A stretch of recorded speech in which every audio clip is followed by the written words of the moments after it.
નમસ્કાર, આપ જોઈ રહ્યા છો નેશન પ્લસ ન્યૂઝ. હું છું આપની સાથે હેતર ભગત. આગામી ઉત્તરાયણ પર્વને ધ્યાનમાં રાખીને વડોદરા શહેરમાં કેટલાક વેપારીઓ દ્વારા પ્રતિબંધિત ચાઇનીઝ દોરા અને તુક્કલ સહિતની વસ્તુઓનું વેચાણ કરતા હતા. આજવા રોડ ઉપર આવેલા મેમણ શોપિંગ સેન્ટર ખાતેથી વડોદરાની એસઓજી પોલીસે રેડ કરીને ચાઇનીઝ દોરીના બોક્સ 480 અને અન્ય મુદ્દામાલ મળી કુલ 2.5 લાખ રૂપિયાના જથ્થા સાથે એક શખ્સની ધરપકડ કરી છે. જ્યારે ચાઇનીઝ દોરી આપનાર શખ્સને વોન્ટેડ જાહેર કરવામાં આવ્યો છે.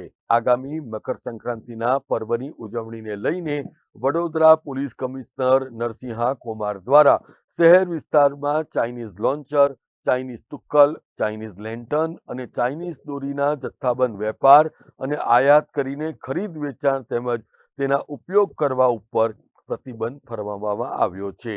એસઓજી પોલીસની ટીમ દ્વારા પણ શહેર વિસ્તારમાં સતત પેટ્રોલિંગ આદરીને ચાઇનીઝ તુક્કલો, દોરા, ચાઇનીઝ લોન્ચરનું વેચાણ કરતી દુકાનો, પથારા અને ગોડાઉનમાં ચેકિંગની સ્પેશિયલ ડ્રાઇવનું આયોજન કરવામાં આવ્યું છે.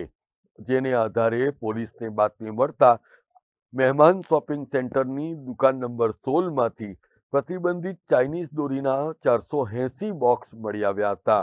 આ દુકાનમાં હાજર હફીઝ અલી મેમણને પ્રતિબંધિત ચાઇનીઝ દોરી સાથે ઝડપી પાડવામાં આવ્યો હતો. જ્યારે રહીમ ગોલાવાલાને વોન્ટેડ જાહેર કરવામાં આવ્યો હતો. Bureau report, nation plus news, Vadodara. સમાચારોનો સતત અપડેટ મેળવવા માટે અમારી નેશન પ્લસ ન્યૂઝની યુટ્યુબ ચેનલને સબસ્ક્રાઇબ કરો, બેલ આઇકન દબાવો અને જોડાયેલા રહો ફેસબુક, ઇન્સ્ટાગ્રામ અને ટ્વિટર પર.